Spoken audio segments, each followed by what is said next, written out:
Welcome back to Why We Like This, the podcast that treats Florida like the active crime scene it is. I am your host, David Quinones, the 1/3 of the show coming to you live from Miami, coming to you live from the city of Miami.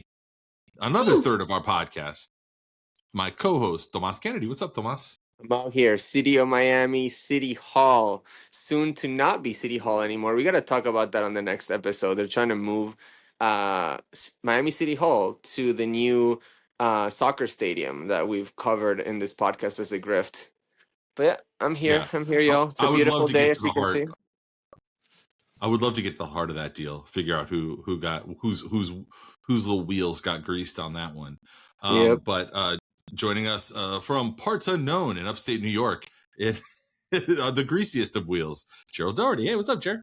Hey, I'm greasing over here. I did not know that about the soccer stadium. In Japan, 7-Eleven is something of the arm of a municipal government, or 7-Eleven style stores. I like that this soccer stadium is basically the corrupt version of that, where it's just a one-stop shop for whatever you want. So, as you guys know, I went to Japan. I spent a month there. I was highly impressed by the quality of their 7-Elevens. Yep. I thought you were going to say the quality of their corruption. I thought you were going to say they've got it down. I mean, yeah, honestly, it's a very corrupt country, but things work. Yep. Yeah. The work-life balance I heard is bad, and they're not having sex, but things do work. The infrastructure is wonderful. I remember reading about how they have there's. I'm gonna get this wrong, but there's something. Maybe one of you read the same Freakonomics book, but where it was that book is very bad. I know that I read it in 2008 or whatever when it was still good stuff. Yeah, it was like the same genre. You guys remember What the Bleep Do We Know? Yes. That type of book. My little 24-year-old brain was blown by that movie. I was like, oh my god, this must explain everything. And it's like, no, you idiot! It just explains that you're a moron. And then all those people, all the What the Bleep people, were involved in that sex cult. And Nexvidia or Nexivia, what was it called? Nexium? Nvidia?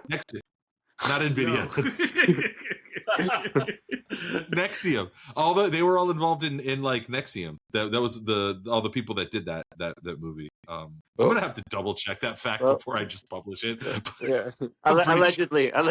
Yeah. Alleged by me, apparently. Yeah. Not to convict ourselves of the podcast's cause of literacy, but David, you were going to talk about something you read in a book 20 years ago. Freakonomics. No, it was going back to Tomas's thing about how the premise of the offhanded joke that we made is that Japan is really good at corruption, and I had read about how their police force has redefined the concept of juking the stats to where they can make murders basically not exist, and that's why they have such a low murder rate. They probably have a more moderate murder rate than more similar to other Western countries, but they will find any excuse to say something's not a murder on paper. So anyway, that's all I was going to say about that. Right. And then I got my reading habits impugned by you guys reminding me that in fact it was not good that Pete Babies got aborted. It was actually not good that all this happened. We got two different topics that we're going to be talking about today. Our very own Tomas Kennedy has yet another byline out, this one on truthout.org. And we're going to go through that and the, exploration of why, police have become a show me your papers patrol, especially here in Miami but everywhere around Florida and everywhere around the country. So we're going to talk about that. We're going to talk about Miami's, we had alluded to this last week, Miami's latest and greatest corporate citizen that exists only on papers, Palantir, and what their relocation, quote unquote relocation, you got to put those scare quotes around things that barely exist, what that means for our region and for our ethos and for our also quote unquote tech scene here in Miami. But yeah, let's start off with with Tomas though, because I'm looking at this article right here, and what I'm thinking we can do is I'll just read through some of it, and we can kind of react to portions of it, and it's always good when we can amplify small creators like Tomas. Content creators. So this is from truthout.org. Again, the headline is Miami police have become a show me your papers patrol despite public opposition. Pro-ICE collaboration agreements are deeply unpopular in Miami. So why aren't elected Democrats fighting them? Really good question. South Florida has emerged as a hotspot in immigration enforcement nationwide. A recent analysis by the New York Times found that Florida is outpacing other states in immigration arrests. We talked a little bit about this, how like not ironic, but like kind of like dystopian it is that Miami and particularly places like Westchester, Hialeah, Kendall are like really quietly feeling the brunt of immigration enforcement. This is happening without the militarized style raids that we've seen in other parts of the country like Minneapolis, Chicago, and Los Angeles. The high propensity of immigration arrests in the state is instead a result of cooperation. We've talked about this too before. Last time we were in regular disbursement, we were doing a lot of content about these 287G contracts. Tomas was one of the first people that you probably heard, dear listener, telling you about 287G. I'm basically plagiarizing our podcast for this article. Since Governor DeSantis took office in 2019, he signed into law a series of bills mandating that certain municipalities enter into these police-ICE collaboration agreements. Current state law, as required by statute 908.11, says that a, quote, sheriff or chief correctional officer operating a county detention facility must enter into a written agreement with the United States Immigration and Customs Enforcement to participate in the immigration program established under Section 287G. Many municipalities do not fit into this category. Then they've still opted to sign on after DeSantis. This is like, Tomas, this has become kind of like the 287G agreements have become almost sort of like a virtue signaling thing, right? For a lot of like DeSantis aligned institutions that aren't even necessarily like, they don't even need to be a part of this, but they're jumping in with both feet, a lot of them, right? I think some of them are willing participants of this anti-immigrant program, but a lot of them are just avoiding burning any sort of political capital or avoiding any sort of confrontation with the DeSantis administration, are just willing to go along to get along, as the saying goes.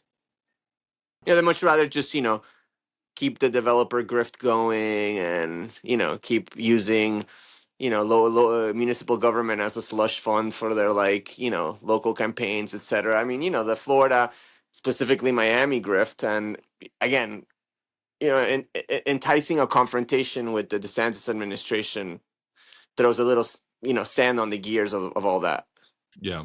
I think I've mentioned it either in conversations with you guys or in or maybe on the podcast before, but I have clients that are in the healthcare space, and they have talked to me. I'm not going to out them and tell you who they are, but like they have talked to me. These are clients who are purveyors of Medicare and Medicaid plans, right? Because that's how that works. You have to get a Medicare Medicaid plan through a like a private a private plan. And they were talking about how like a lot of stuff that they used to do, a lot of things that used to just be part of their like community engagement strategy, supporting like LGBTQ events and like just things that could be seen as like woke or whatever, or gay or whatever, are like are they have to stop participating in those kind of events, and they had to pass all of their community engagement efforts through this section of their government relations team to make sure like, oh, will this make DeSantis mad? Will this piss him off? Because those block grants come directly from them, and now it's fully politicized. It's not like DeSantis is our first Republican governor, but he is the first one who is, to Tomas's point, like petty enough to like compel agencies, organizations, companies, whatever, municipalities to proactively jump on board with his bullshit at risk of retaliation. Tomas goes on to say that the result is a state in which immigration enforcement is pervasive, which is true. The Florida Lottery, the Department of Business and Professional Regulation, and even public university police departments have signed on to these police ICE agreements. The Florida Highway Patrol has been the most overzealous in this role, committing thousands of immigration arrests in the last few months, after DeSantis announced a partnership between the Florida Highway Safety and Motor Vehicles Agency and ICE under 287G, which authorized FHP troopers to question people about their immigration status during traffic stops. If you're wondering if that's the same FHP that just in recent years has been caught, like, planting drugs on people and like being overwhelmingly, that's the same organization that the Florida Fish and Wildlife Conservation Commission, an agency traditionally tasked with enforcing laws regarding hunting, fishing, boating safety, and habitat protection, has recently seen itself reorged. So you go on to list all of these kind of groups, or not necessarily traditionally considered to be law enforcement or definitely not immigration enforcement in their mission. Florida Fish and Wildlife was not an agency that traditionally we thought was supposed to be harassing immigrants at our state parks, but I got body cams that I published on my Instagram showing how a bunch of Florida Fish and Wildlife troopers approached a group of immigrants, undocumented people that were fishing. The trooper looks into their bucket. He says, this fish is out of regulation size, detains them, asks them for their papers, and calls immigration on them. And he actually says in the body cam, he's like, yeah, well, when somebody presents us a passport and they look like they're not a U.S. citizen, we have to call immigration. Which, sounds a bit like racial profiling, right? Yeah. It could be interpreted as such. But that's what they're doing. They're literally walking around now the state parks and just looking at people's fishing buckets. Oh, that fish looks out of regulation size. Let me deport you. Yes. That's small government Florida. Yeah, small government Florida. Here's another free state of Florida, special bonus coming, your way if you're in, kind of in the similar neighborhoods to where I live. Florida State Board of Immigration Enforcement database, also skipping ahead a little bit, also shows that the City of Miami Police Department has been aggressive in asking Floridians to show their papers. See, who says that Florida can't be the next New York? Come on, we can. If they can do it, we can do it. According to the data, Miami is the 11th highest reporting department in the state for. Now, I just want to make sure for the listeners outside of Miami that understand what we're talking about. We're not talking about when this is the City of Miami Police Department, which is a department that governs 540,000 maybe people, a population of 500,000 600,000 people, not the Miami-Dade County, which is 3 plus or 3 million people or whatever. So to be the 11th highest reporting department in the state for encounters for a city of 500,000, it's very overzealous to Tomas. Well, it's not just that. It's so if you look at this database, this is not a database that's put together by a nonprofit or an advocacy organization. I have to reiterate that. This is a database put forth by the state of Florida, not tracking ICE or federal immigration enforcement arrests. This is tracking just state level arrests because, again, as David was just detailing, so many police agencies are deputized to conduct immigration enforcement, and municipalities, state agencies, etc. So out of the first 11th agencies reporting immigration encounters, City of Miami is the 11th highest. But City of Miami is the highest city because from 1 to 10, it's all encompassed by state level police and sheriff's departments. And sheriff's departments, as you may or may not know, are independent departments that are elected by the voters, right? You elect a sheriff here in Florida.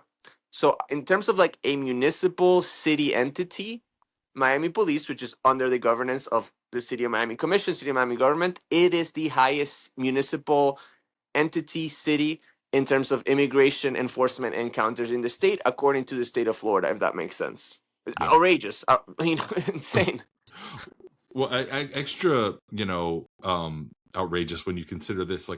By the way, this is something I'm going to editorialize a little bit. This little piece that you wrote here, where you say that immigrants in Miami have been hit hard by the immigration policies of Trump, and how two major immigrant groups in the region are impacted by the revocation. And anybody who's been paying attention knows who we're about to talk about, specifically the 600,000 Venezuelans who are facing losing TPS, who faced losing TPS in 2025, with over half of them residing in Florida, most of them down here in Miami-Dade.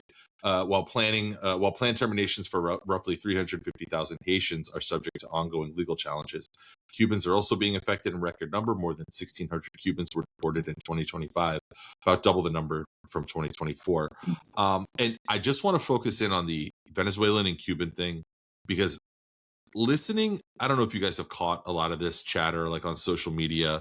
It's very like lib coded chatter, where any conversation about Cubans or Venezuelans being deported is met with the what is becoming to my ears one of the most fucking nasty, disgusting things that I hear, which is the FAFO, fuck around and find out. Oh, the Dearborn mindset, basically. Dearborn mindset. Yeah, well, that's what you get for as if and I wish that there was a way that I could first of all choke back like kind of the annoyed anger that I have when I hear that shit, and just explain carefully to people the difference between the Venezuelans and the Cubans, who are being, specifically Cubans, who are being affected by these policies, and the ones who voted for Trump, and that they are not only not the same people, they actively couldn't give a fuck about them. I mean, sometimes they are. I'll tell you, I work with a ton of. I work with a ton of family members that have loved ones in Alligator Alcatraz or detention centers. Predominantly, the people in Alligator Alcatraz are Cubans. Honestly, like most of them voted for Trump. I don't think there should be like a sentence for you to be detained. I don't take any joy in seeing these people suffer and seeing their loved ones separated from them, and being I think that's gross. Yeah. But the truth is, a lot of people did vote for this guy, and they were not expecting the policies that we got. They were not expecting sort of this, I don't know if it's mass deportations what we're getting, but they're certainly attempted to do a mass deportation program. And a lot of people thought, it wasn't going to happen to me, but it did. And a lot of people have again, they have buyer's remorse, rightfully so. Despite this, Mayor Higgins and the city of Miami Mayor Eileen Higgins and Miami commissioners are playing hot potato with the issue and avoid taking action, presumably to avoid a confrontation with the DeSantis administration. No, I don't. That's really annoying. I really would have. I mean, I get it, I guess, but like, I really would have hoped that she would have come in here. I feel like she got elected on a raft of like, hey, can you please push back a little bit? Can you fight back against some of the worst shit that's happening? And it doesn't seem like she has any intention to. And the most cynical things, she told, I think the Miami Herald, that she would sign legislation to rescind it if it's presented to her. And she goes in all these like Meet the Press, the Bulwark, like all these like media publications talking crap and how bad this this policy is. And saying I would sign to rescind, but she won't even put an item on the agenda for the public to give input on this. Like, lady, if you care about this so much, and look what your police department is doing, according to the state of Florida, not me. Yeah. Please put it on the agenda so that we can give public comment, and so the commissioners have to vote on this disastrous, 287G contract that they needlessly signed, because on their state law, the city was not mandated to do this, and they were told, all of them, they were told the law, and they understood it, and they did it anyways. So it's more than due time for this commission and the mayor to do something about this, and I think it's gross that they haven't yet. In the it's funny because in the intervening year since Trump was inaugurated, year plus now, we talked about this in our chat recently about how, like, I don't know if it's fool's gold or not, but there are a lot of like, special elections happening, and some in the state. Democrats are overperforming. They're doing well. They're winning seats that they shouldn't win in.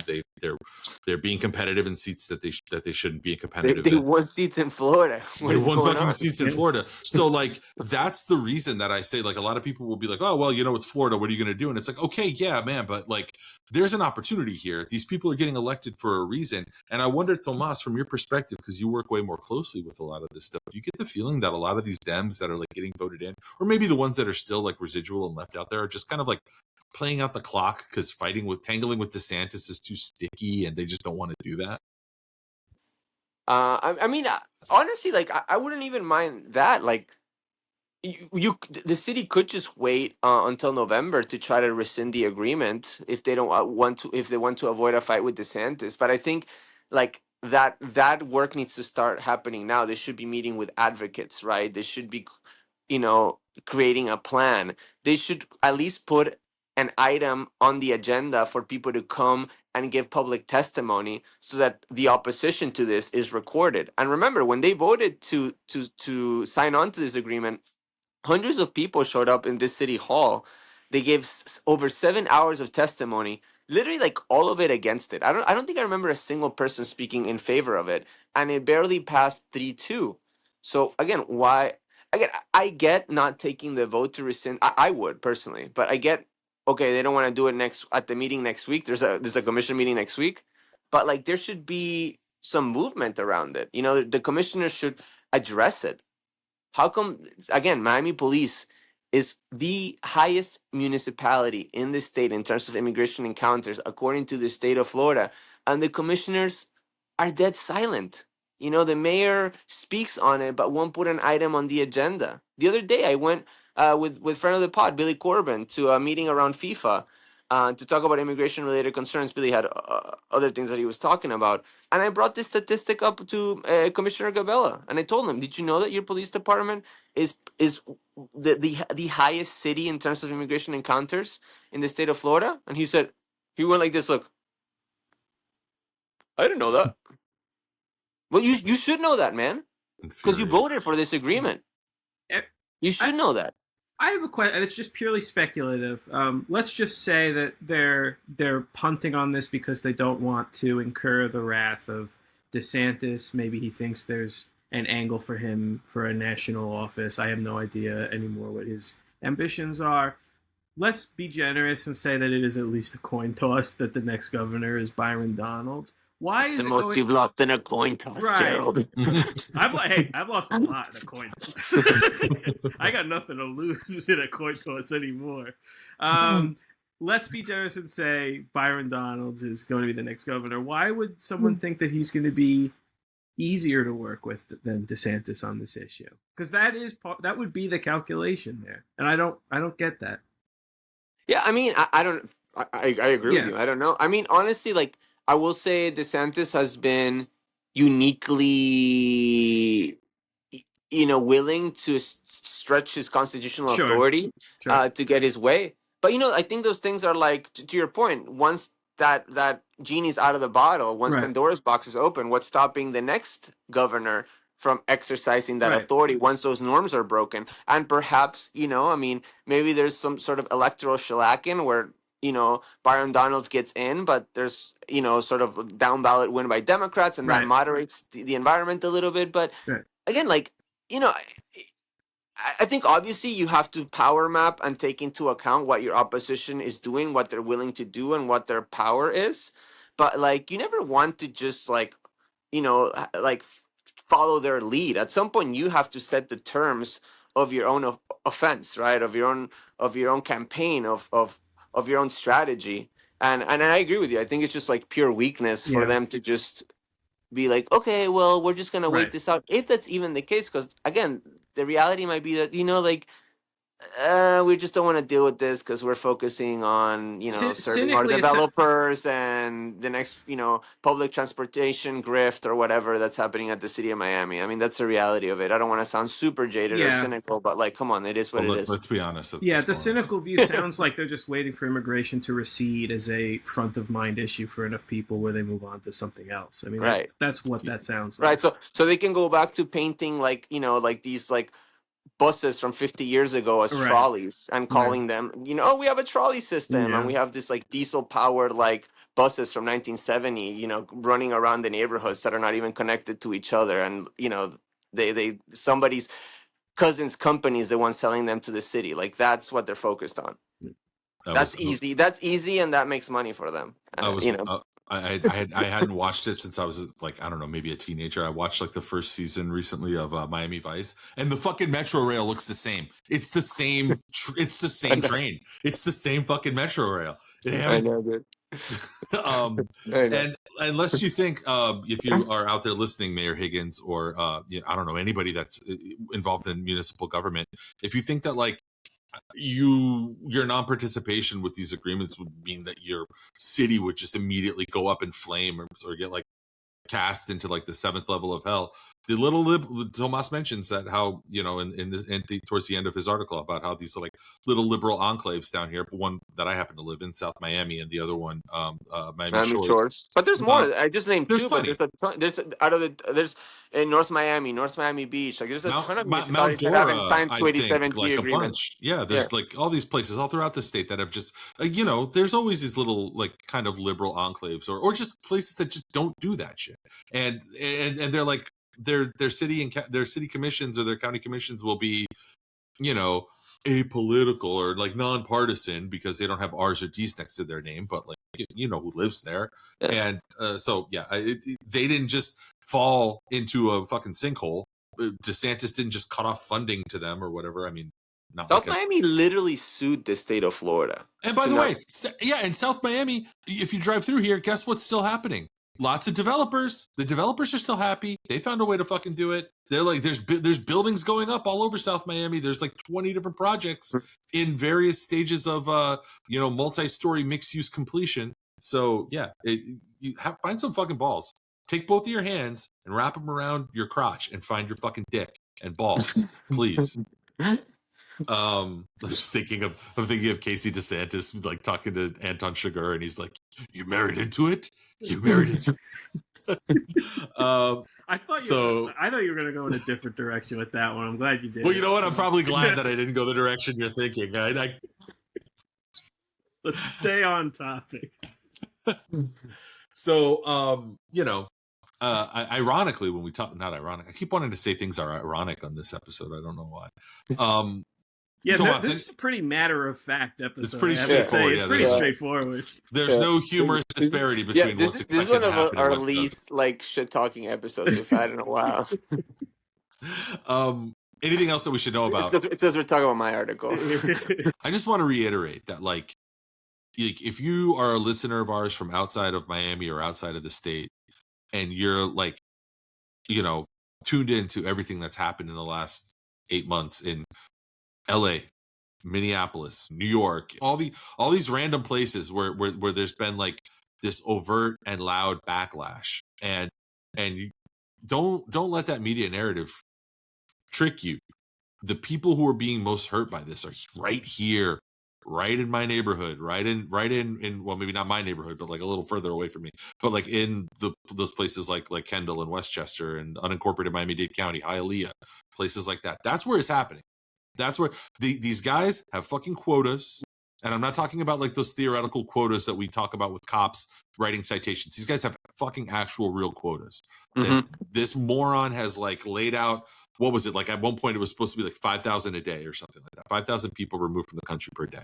And everything that they're doing, and it must really suck to get deported by a fucking like fish and wildlife guy. But like everything that they're doing is aimed at nailing those quotas, and it's and the easiest place, the lowest hanging fruit, is right down here in Miami-Dade County. Yeah. And the only thing I'll say is, just for the listener, May 14th, there's 2 events actually. If people wanna, I'll get into the other one when we end the episode. But City of Miami is having its monthly commission meeting, May 14th, Thursday at 9 a.m. And they're discussing, I believe, the bond that's going to give money to public safety, police department, to remodel their offices, buildings, etc. But people should come and through that item discuss the 287G policy, because if we're going to give hundreds of millions of dollars to our police department for renovations of their buildings, okay, can we also discuss this 287G policy that they're signed on to? So please come to City. I'll be there. Come to City of Miami commission meeting and just say, hey, I don't approve of this. I think the commission needs to take action on it. And this should be brought up for a vote again, and you guys should rescind it. So be there. Maybe, yeah. Show up, yell at people, make them feel uncomfortable, make them feel unhappy with their decisions. You guys remember a movie called Dumb Money that came out in 2023?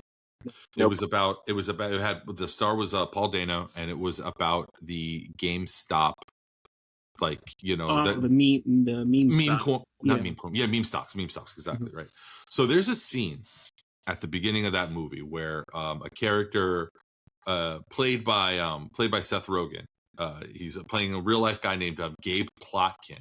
I don't know if you guys know that name. Gabe Plotkin is just like kind of like a generic American businessman guy. Okay. He is the founder and chief investment officer for Melvin Capital Management, and he's just like one of these sort of private equity, you know. He's a real Melvin himself, it sounds. He's a real Melvin. He's one of these like private equity hedge fund goon type dudes, right? All right. And at the beginning of this movie, it opens with Seth Rogen in his Seth Rogen character comedically playing this guy, who has just recently moved to the city of Miami and relocated from, I don't remember, like the West Coast somewhere. And he's talking about, and the scene is him complaining about not being able to get the construction done on his Miami Beach mansion, and because it's in the middle of COVID, yada yada. And I just wanted to like revisit that and kind of get it started and get it like kind of inculcated in people's brains as we talk about this next topic, which is Palantir. Palantir is a company that is purporting to move to Miami, and it is this case study in the gap between what a press release says and the real version of what a company actually does, right? All in all, the freak weirdo Alex Karp, who is the CEO of Palantir, the guy's a fucking freak. Yeah. He's a fucking freak. And we're going to get into exactly how freaky. It's not a harmless kind of freak either. No. It is a very it is a Peter Thiel coded, I'm going to change the world and remake it in my freak image. It's also just like a I don't want to spend time around you type of freak. No. Unless he's holding some good shit, because it looks like he is. Yeah, you're right. Half the time he looks like he's just geased out of his gourd. Dude, But I bring it up because that's really when you read these headlines about Palantir coming to Miami. Palantir, this enormous corporation, this surveillance company, this company that all of the worst things you can imagine, stemming off of Tomas's article, his Truth Out article, all the worst things, the surveillance state that you can envision, the Minority Report ass shit that you can concoct in your head, when it actually does end up happening, it'll have all of it will have Palantir logo on it. That's the company that's making this stuff. So I wanted to bring them up because that's really it's been a much ballyhooed, like very like welcome by a lot of people that we know, a lot of like, you know, Miami, I don't know, tech scene mover shaker types who are like, this is a huge sign. This is a great thing for us. This is incredible that this is happening. Palantir is moving its corporate offices. Did you see that video of Francis Suarez? Did I send you guys? He's like in the gym. It's like an Instagram reel, and he's like in the gym after like, or no, he's not even in the gym. He's like at some weird like office thing. I don't know. He looks absolutely skeeted out of his mind. I'm sorry. Like, he looks like he just fucking railed a huge line. He's like sweating, like bouncing off the walls, just like jaw just moving back and forth. And he's just like, and King Griffin and Alex Karp and Peter Thiel and Jeff Bezos, and just like name dropping all these like billionaire CEOs, like and like Tech Hub, bro, and like what do you think they want to move here? And you're just like, what? First of all, dude, like lay off like the blow, like you don't seem okay. Calm the fuck down. And why are you so excited about these people moving here? I mean, I get why he's so excited, because he's getting money off of these people and loves being in the room and, you know, being pathetically in proximity to power without never being like the guy. But like, how is this making our lives any better at all, if not just significantly and exponentially worse?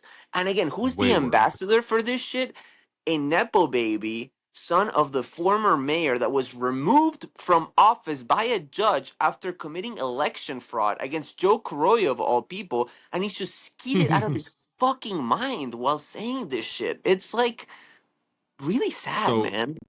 Suarez is probably like the least palatable from our perspective, at least. There are people who think Suarez is great. He has a cult following of people that really love him and think that diminishing he's like returns, but yes. And that's whatever. I guess it is what it is, right? What are you going to do? But like, what I find more worrisome is that he's out of office, ostensibly out of power, even though, like you say, Tomas, he's still in these rooms and he's still collecting on, like, you know, advisory fees and shit like that for all of these. He's probably engaged with them through his law firm and through all types of different ways, that, like dark, murky ways that we will never find out about and that we'll never actually know. The same way that he magically became a multimillionaire during his time in office. He went from being, what was it, worth like $300,000, like the equity he had in his house when he became mayor, to somehow leaving the mayor's office worth like 50 times that or something. I forget. Yeah, I think like at least $21 million. Yeah. So whatever. Suarez is one thing. I worry about the way that our larger sort of like, there are all these supporting pieces of like, you know, venture fund and like refresh and all these like little sort of like, they're like Miami cheerleader groups, which is great. We, you know, I'm fine with that. Propaganda is fine if it's holding up my city and I love my city. That's fine. I don't give a shit. But when they go whole hog on this like CEO pandemic migration shit, that's some kind of like, you know, external validation, that it's like some positive, that some guy is basically plunging his fist into our ass to like save a few dollars on taxes and calling it a corporate migration. It's what you said, Tomas. It's doing way more harm than good. It's like, it would be, and it doesn't even let us like push back against it, because it's like, well, what, you don't want these jobs? Fucking what jobs, bro? Right. What are you talking about? Where are these fucking jobs? You look on Palantir's website, there's a drop down on there. I don't know if it was you guys I was talking about this with, or if it was like after the show or whatever, but like, I don't know if I mentioned it on the show, but like, go to Palantir's website, go to their careers page, go to their locations. There's a drop down. It shows you where they have employees working. The different, it's like a filter. You can look. There's like 40 different locations. None of them are Miami. They're not actually here. They're renting a fucking UPS mailbox somewhere. Right. They literally have just like a co-working space that they rent out for like legal tax evasion purposes. Right. And like, so that Alex Karp can personally move. That's the thing. It infuriates me, because I feel like, how do people not understand? Like, how do people conflate a corporation, you know, planting its flag somewhere and opening up a headquarters or hiring a bunch of people, or, you know, participating civically, with just the richest guy at a company buying a mansion? Because that's all this shit is, right? And you can say like, oh, well, the Ken Griffin, look at everything he's done. He's given all this money to education, charter schools, to fucking charter schools is what he's, be clear what he's doing. He's giving money to fucking charter schools and to programs at like Miami-Dade College that support him and support, you know, Griffin. He's giving money to, you know, civic shit. Yeah, he's paying to host the fucking mayoral debates so that he can get soft power, so that he can have influence and curry his own type of, you know, curry his own influence. All of this shit, I'm sorry to sound like I'm looking through this all like really cynical lens, but like, it is what it is. Like, these people, Ken Griffin didn't become a multi-billionaire by giving away money. None of the guys who are worth billions and billions of dollars, and I say guys because the women are the few women billionaires out there are the only ones that are actually giving it away. But the guys, all of them, from Bill Gates all the way to Ken Griffin, all the way to all these guys that claim that they're giving all this money away and going to die with them, all they've done is get richer since the day that they said that. And yeah, what's the opposite? Not the flip side of that, but like a guy like Soren Mamdani, right? Who's out there saying like, let's tax the rich, you know, going and making videos outside of these like, you know, homes that are like speculative investment assets that these billionaires don't even live in, etc. And what are these like billionaires and their like mouthpieces saying about the guy? It's like, well, he's gonna drive all the billionaires away, and then who's gonna pay taxes in New York? Who's gonna, Right. But like, what is the end goal of their project aside from actually fucking honestly enslaving and surveilling all of us and turning our like physical bodies into literal commodities for profit? you know, Yeah. Before that, they want to not pay taxes. I mean, that's, their short-term goal. They want to turn New York into Florida. So if you allow these people to retain that level of wealth and occupy like political space, within your like jurisdiction of power, like they will turn New York into Florida eventually. Yeah. Like they will make it so they're not taxable. That's why they're coming here, because they don't want to live, in California, New York. It's not that these places don't have any. They have tons of issues. They're fucked up as hell in Yeah. their own right. But like, if like they're coming to Florida because they're not getting taxed here. Yeah. You know what I mean? So like, I hate that argument, man. I hate and then that even argument when they so say much. like, oh well, like I keep picking on Ken Griffin because he's the most like visible one of these guys, because he's put the name Citadel and Griffin Cap and all. He's branded a lot of shit, and he tries to make himself the most respectable. He is the most. Yeah, He unless Alex Karp will just go and play with like a samurai sword while like visibly skeet it out of his mind. Like Ken Griffin doesn't do that. We're going to get to Karp, but and specifically Palantir's principles. But if that was the worst thing that Karp did, I would actually be a little okay. I would be better if the worst thing that he did was if he just had real like human crush interests. fucking. Yeah. if he was more like he just like me for real. If all he did was drugs, that would be fine. Like, come on.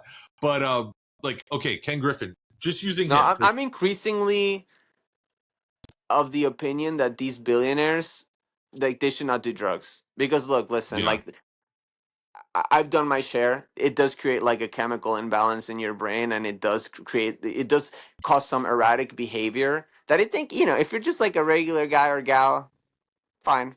But once you're like a billionaire with that level of power, like look at Elon Musk, man. You can't have people with that level of power and influence taking like drugs at that scale.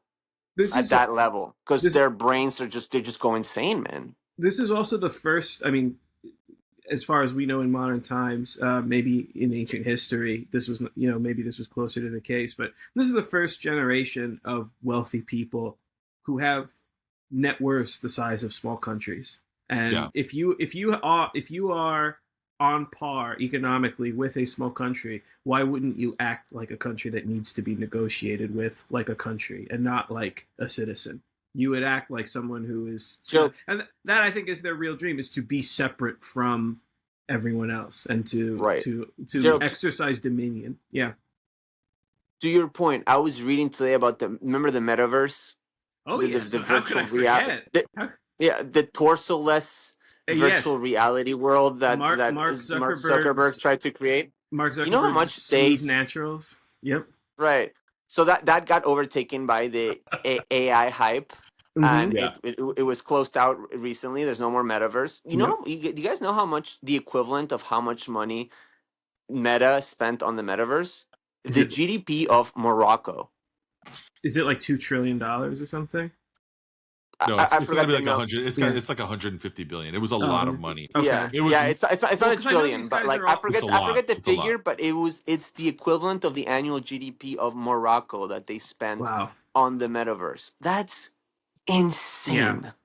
To your point, Gerald, I don't know if you guys remember the concept of the smart cities in Nevada that I think kind of fell out of favor like in the early pandemic era, but like they were basically parceling off.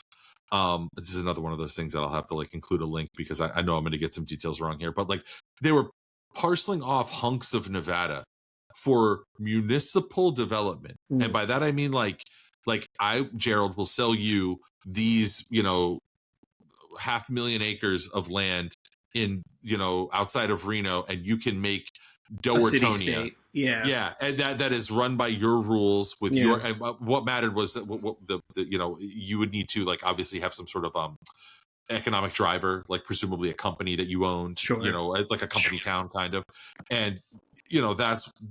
But like you make your own laws, You have your own place. You answer to nobody, but like God and I guess Donald Trump, and like that was that's an idea that sort of fell out of favor. But I wouldn't be surprised if we see something like that in Florida in the near future, some derivation of that. Well, I'm sure if you sell me 500,000 acres, because I'll be satisfied with that, and I won't eventually want 500,000 more, and then 500,000 more, and There's no such thing as growth. There's no growth mindset behind this entire ideology. I wouldn't consume the entire. And you definitely won't have bloody skirmishes with other robber barons that are like abutting your land. Athenians and Spartans? No, I've never heard of those.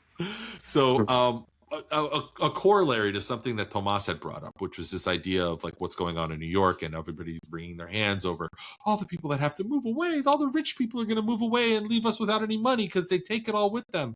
And, well, I just wanted to throw out a corollary to that, which is like you have names like Ken Griffin, Jeff Bezos. I'm looking at some of the people who have more recently, either announced that they're relocating personally or with their companies or with their staff of minions that they'll whatever. Keith Rayboy, Dave Bloomberg, like all these guys, Josh Harris, Daniel Oak, all these guys that are like bringing their northeastern liberal or west coast liberal companies down here to Miami, right? Use the example of Griffin, who I continue to pick on, right? He's got like something like 5,000 people working with him at Citadel, and everybody's like, oh well, that's 5,000 jobs here in Miami. And it's, well, first of all, no. He's got 5,000 people in Chicago that he's going to bring down here, if that happens, right? And each one of those people is going to come down here with Chicago Citadel money, and they're going to buy Chicago Citadel price houses. And what do you think that's going to do to the rest of us and our housing market down here? And like that's just one guy in 5,000 roles. But like I said, Jeff Bezos, Keith Rayboy, David Bloomberg, John Oringer, like all these people, like Alex Karp, Peter Thiel, Mark Zuckerberg, Larry Page, Sergey Brin, they've all said that they're coming to Miami, or they have relocated to Miami. They've all bought their own huge developments and estates. And in the case of Ken Griffin, announced that they're going to build the largest tower in the entire city. And like they're going to bring their moneyed, rich sort of like court of jesters that they have working at their companies, and that collective, what do you think that collective 50, 60, 70, 80, 100,000 people with net worths of like millions of dollars, this is the core disconnect, man. The people that you talk to who are involved in like the Miami economic and tech scene down here think that that's good. They think that it's good for that to happen because they somehow still believe in the fucking Laffer curve. They still believe in like in trickle down. They still think that like, oh yeah, well, they'll come down here and then we'll play a friendly game of hockey with them and some money will fall out of their pockets when we like cross check them. Like somehow they're gonna like fall out of their car while they're drunk and like a wad of $100 bills is gonna fall out. We can all get that and we can all jump on that money, and then it becomes our money. And I just it's hard because these are some of the most like educated and like, I'm not talking about the Suarez's. I'm talking about like people who work like real jobs and like that you engage with if you have to work in the business environment down here in Miami. And they're like, on everything else, they're so smart. And then they just have this weird blind allegiance to the idea of like the Miami tech scene. And it's like, but I mean, you could say that class of people who are not the Suarez's, who are not just the fucking grifters. I mean, that's the kind of same, like that's like the San Francisco liberal, right? Yeah, they're like the Silicon Valley liberal, with their like great on social issues, like they vote Democrat, like whatever, but like they're still like, like a techno optimist. You know what I mean? They still think like that, exactly what you're just describing. And it's like, no, man, like this shit is not good for working class people.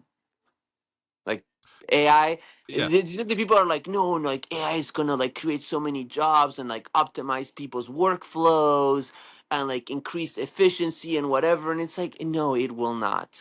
It will not. To be a techno optimist in 2026 is a crazy move. Does anyone remember the 1999? I think it was either Verizon or AT&T, but like it was like right before Y2K of like what the future was going to be like, and it was like the guy at the beach with his big brick cell phone, and he's doing work at the beach. Like, these promises have been made to us before. They told us that the internet was going to transform. The best thing that ever happened for the internet was the infrastructure to have work from home, which was the first thing they wanted to take away once the lockdowns were lifted anyway. Exactly. Yeah. Okay.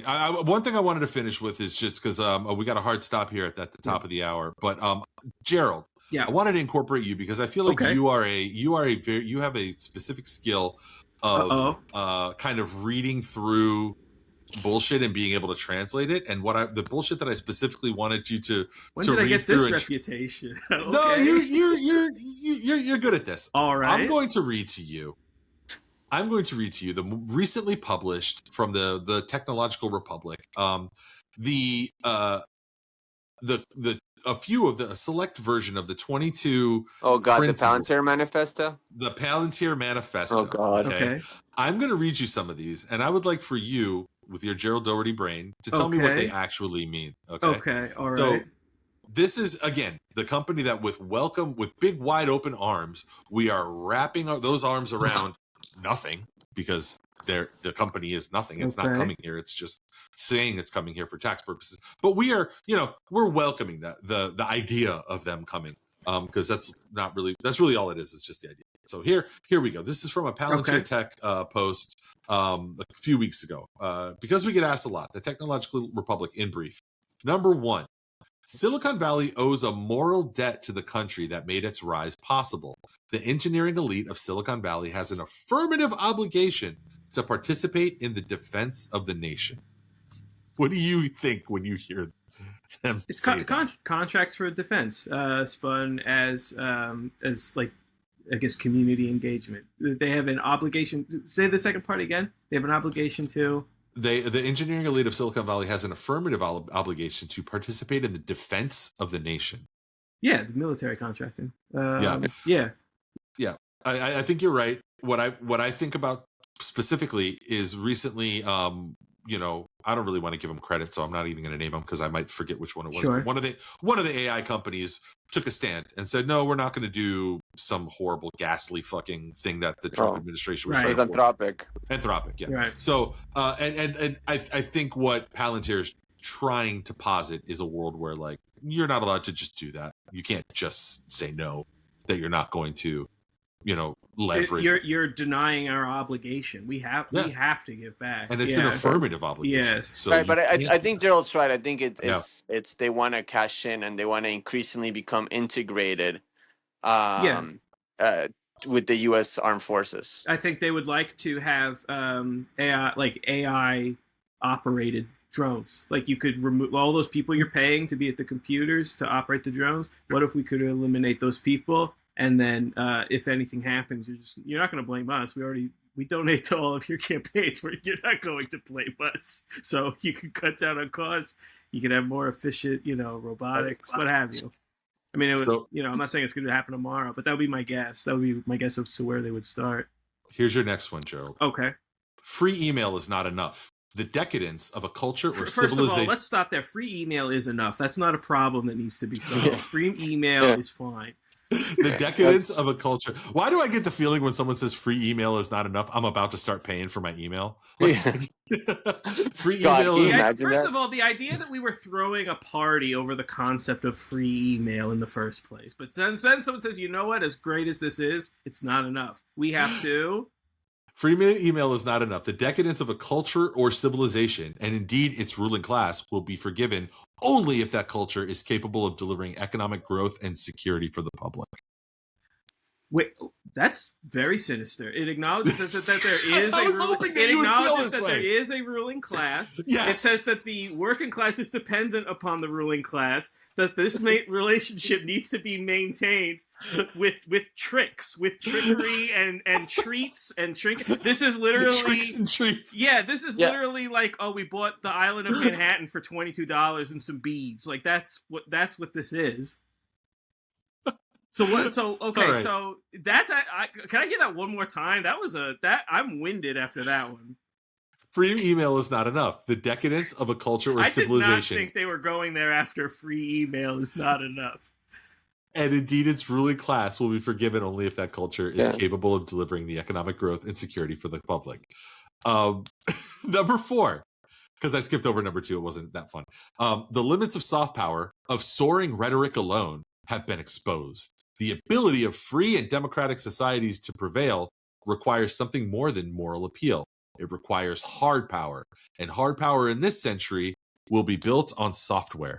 If, first of all, to the first point, the limits of soft power have been exposed, I would tell that to Xi Jinping. I would tell that to the entirety of the Chinese Communist Party. Our soft power has been be specific. Our soft power has been exposed. Right. So emphasizing that talk is soy and guns are based, and we would like to be the technology company behind the guns, please. That's my guess. Okay, I agree, generally. National service should be a universal duty. We should, as a society, seriously consider moving away from an all-volunteer force and only fight the next war if everyone shares in the risk and the cost. That's not even, there's nothing to decode there. They're calling for the reinstitution of the draft. Yeah, it's fucking bananas. So basically the ruling class needs to deliver the treats to the working class to keep the system and the society going, but not so many treats that they wouldn't, be conscripted into the military. This is a dark pamphlet, I have to say. Hang on. I don't like this at all. I got a couple more for you. Okay. Public servants need not be our priests. Any business that compensated its employees in the way that the federal government compensates public servants would struggle to survive. Who? One more time, sorry. It's okay. Each of these they're saying we pay government workers. I know, they're very this is libertarianism. Yeah. Yes. You know what's confusing about this? The first sentence never leads directly into the second. Okay, if you think that's discordant, how about this? Okay. Take that one.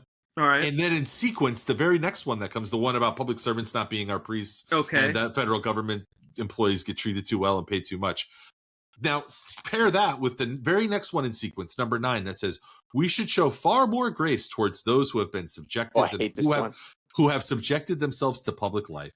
The eradication of any space for forgiveness, jettisoning of any tolerance for the complexities and contradictions of the human psyche, may leave us with a cast of characters at the helm we will grow to regret.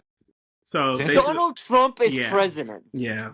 Donald Trump is fucking president. But doesn't that make you want to think twice before you cancel someone, guys? Bill Clinton literally still gets invited to all the fucking DNC fucking meetings. What is this guy talking about? Donald Trump is president. What are you talking about? Sorry. I agree. Our society has grown too eager to hasten and is often gleeful at the demise of its enemies. The vanquishing. I'm sorry. Is this not written by the same fucking company that's aligned with Pete Hex? Never mind. Yeah, the vanquishing of an opponent is a moment to pause, not rejoice. Fucking Timu as Sun Tzu. Timu Zoo. Fuck off. And there's one more that I want to do because we're already over time, and there's so many we could. I gotta head out. Where is it? I gotta find it. Here we go. Gerald, what would you say if I told you that some cultures have produced vital advances? Okay. Others remain dysfunctional and regressive. All cultures are now equal. Criticism and value judgments are forbidden. Yet this new dogma glosses over the fact that certain cultures, and indeed subcultures have produced wonders. Others have proven middling and worse, regressive and harmful. This is where the libertarianism inevitably leads, which is to social Darwinism, which leads to U.S. culture, fucker. AI slob, Cheesecake Factory, Marvel movies. Mayonnaise, what are you talking about? Yeah, curds and whey, motherfuckers. This is a post-Enlightenment idea that essentially negates the idea that individuals are blank slates painted on by not just their own actions, but their own. They engage with the world, and the world engages back with them in the dialectic that we call life experience. And not any two lives are the same because we come from different parts of the world with different experiences. At a societal level, this produces unequal societies, which means we have unequal people, which means why would we go around reifying the initial point, which is that all people are essentially blank slates? No, we are not. Some people are better than others. Some people are bound for, the heavens, and some are bound for hell. And why should we intervene? So, yeah, though this is, like you said, libertarianism, but leading directly where it inevitably will. Eugenics, social Darwinism. That working class we were telling you about, that's depending upon the ruling class, yeah, you are going to be staying there, and you will take whatever it is that we give you. Yeah, so this was, I think, our first. I want to make this like a recurring segment, critical Gerald theory. Like I want to do it. I don't know. Yes. I don't know where you got You're this idea. Hot fire, Gerald. Because you are of the people that I know, you are like maybe the most read, or maybe not, but you are definitely the most like.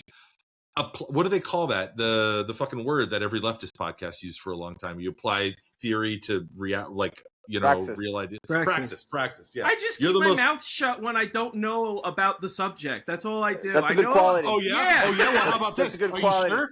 Are you sure? Because number 19. Number 19 is the number. No. Oh yeah. Because number 19, according to Palantir, is that the caution in public life that we unwittingly encourage is corrosive. Those who say nothing wrong often say nothing much at all.